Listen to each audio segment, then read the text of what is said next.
Celui qui apporte la lumière, sa sainteté, Raël. Tout bâti la planète.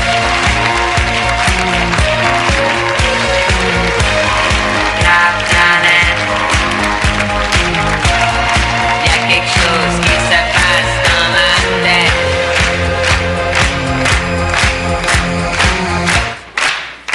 Sa sainteté, bienvenue sur le plateau de Tout le monde en parle. Merci. On vous appelle aussi le dernier des prophètes, prophète bien-aimé, jardinier de nos consciences, messager de l'infini, guide des guides et sa sainteté. Il n'y a personne qui vous appelle Minou ou Tiprout? Si, ça arrive aussi, oui. Mais plus dans l'intimité. Mais Raël tout seul, ça suffit. Ça va? Oh, oui. Donc on peut vous appeler? Oh oui. Est-ce qu'on peut s'appeler sa sainteté Tiprout?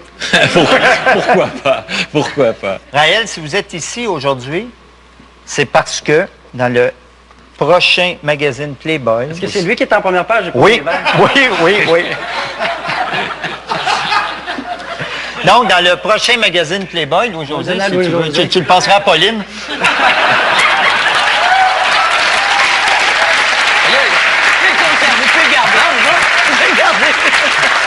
Donc, Raël, dans le magazine Playboy, on vous voit avec 3 Raéliennes dénudées. Vous ne l'êtes pas, par contre, j'étais très déçu. Eh oui, moi aussi. Oui. J'aurais espéré faire la page centrale. Oui, vous auriez aimé ça, malheureusement. J'aurais adoré ça, mais je pense que les ventes auraient chuté en chute libre. Raël, on va faire votre bio. Pour les terriens, vous êtes né le 30 septembre 1946 à Vichy sous le nom de Claude Vorillon. À l'âge de 7 ans, vous rendez visite à un druide, le père Dissart, qui vous impressionne profondément et qui en profite pour vous faire la transmission du plan cellulaire. C'est quoi ça? C'est pas un forfait de Fido? À l'époque, il n'y avait pas de téléphone portable. Alors, qu'est-ce que c'est la transmission c'est du plan l'équivalent cellulaire? du baptême, si vous voulez. C'est un peu comme Saint Jean-Baptiste le faisait pour Jésus, oui. Vous découvrez les plaisirs de la masturbation à 9 ans et vous avez votre première relation sexuelle à 14 ans, comme Louis-José, avec une serveuse de 20 ans. Toi? 34. Au début des années 60, Raël, vous tentez une carrière de chanteur sous le nom de Claude Seller. Vous proposez des titres comme Madame Pipi et Monsieur, votre femme me trompe. Votre sainteté, on a retrouvé des chansons de vous. Est-ce qu'on a le droit d'en faire jouer? Ah, mais bien sûr, ça, je serais très heureux de le voir. Oui, bien, on a trouvé une, ça s'appelle Patricia. C'est bon, en Moses. Mon amour, tu te donnes, t'abandonnes dans mes bras. Mon amour, Patricia. Ça a du hook! Tu m'enlaces contre toi. Vos thèmes n'ont pas changé, Non, finalement. c'était déjà la sensualité qui se préparait. Vous êtes mieux en Capitaine Cosmos. Vous allez voir, vous allez peut-être avoir autre chose.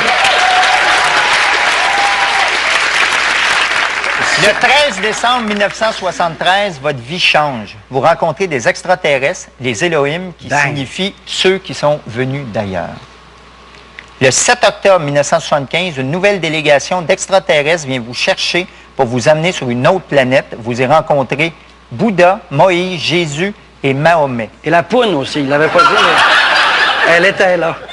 Ils vous ramènent sur la Terre et depuis, vous attendez leur retour. C'est quoi, vous avez pris un billet ouvert?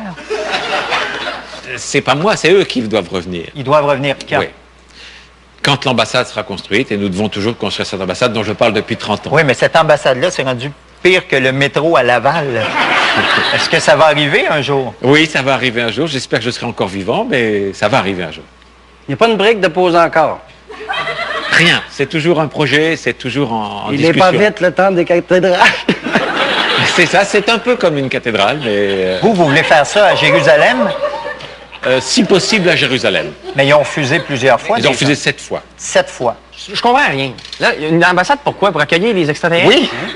Ah, c'est vrai? Oui. Madame Marois, vous pensez quoi de ça, vous, les Raéliens? Mais moi, vous avez remarqué que j'écoute attentivement. Oui, je vous sens prudente, soudainement. Je suis assez prudente parce que j'ai de la difficulté à vous suivre. Et j'ai de la difficulté à croire ce qu'on me dit. Je suis très, très, très sceptique. Alors, vous êtes pro-israélien et vous dites qu'être antisémite, c'est être anti-raélien. Que pensez-vous d'Ariel Sharon?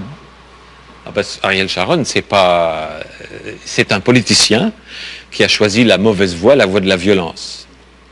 Mais il n'est pas seul, on ne parle que de lui. Il y a énormément de gens en Israël qui sont contre sa politique. Il y a des jeunes militaires israéliens qui refusent de servir dans les territoires palestiniens, mais ça, personne n'en parle. Que pensez-vous de George Bush? Ah, George Bush, c'est un des plus grands criminels de l'histoire de l'humanité. ah ben, on va finir par se rejoindre. On a des points communs. Hein? Ah oui, on a quand même des points communs. Oui, j'ai quasiment envie d'embarquer. Moi, j'irai pas jusque-là, mais à des choses intéressantes. Je vous donne tout mon argent à soir.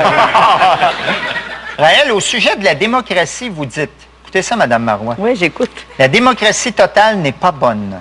Il faut supprimer le suffrage universel qui permet aux médiocres de prendre des décisions et créer une géniocratie où ne pourront être élus que ceux dont le coefficient intellectuel sera de 50% supérieur à la moyenne et ne pourront voter que ceux dont le coefficient intellectuel sera de 10% supérieur à la moyenne.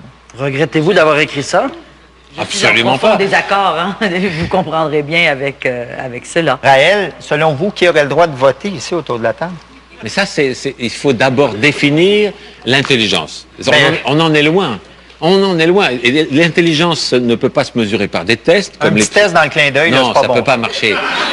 Non, il faut qu'on arrive à comprendre le fonctionnement du cerveau. Il y avait un des deux co-découvreurs de l'ADN qui a commencé à travailler sur la localisation de la conscience dans le cerveau. Il faut ensuite découvrir, on en est très loin encore, le moyen de fonctionner la véritable intelligence, c'est-à-dire la qualité des échanges électrochimiques entre les neurones. C'est ça qu'il faut découvrir. On l'a pas découvert. Quand on l'aura découvert, on pourra ensuite parler de mesurer l'intelligence des gens. Donc, c'est des projets à très très long terme, beaucoup plus long terme que l'indépendance du Québec. Mais donc, la géniocratie, c'est... La géniocratie, c'est ce qui fonctionne une utopie. Sur la planète des Elohim, et ils ont 25 000 ans d'avance sur nous. Donc, il faut voir plus loin. Il faut voir plus loin, il faut essayer d'imaginer le futur. Le mouvement raélien a pour philosophie de toujours aller dans le futur, de donner un espoir et un modèle du futur aux gens. On est pour le clonage, pour les OGM, pour tout ce qui est le futur. Comme un raélien qui décède, vous lui enlevez le bout d'os. Un morceau d'os frontal qui est conservé. Vous conservez ça dans un local? Oui, dans un spécial pour avoir... S'il y a un chien qui rentre là-dedans, vous êtes anéanti? C'est protéger des chiens. L'os frontal? Ouais, dans le front? 33 cm en haut ici. Regarde donc. Quand vous êtes mort seulement. Oui. Sérieux?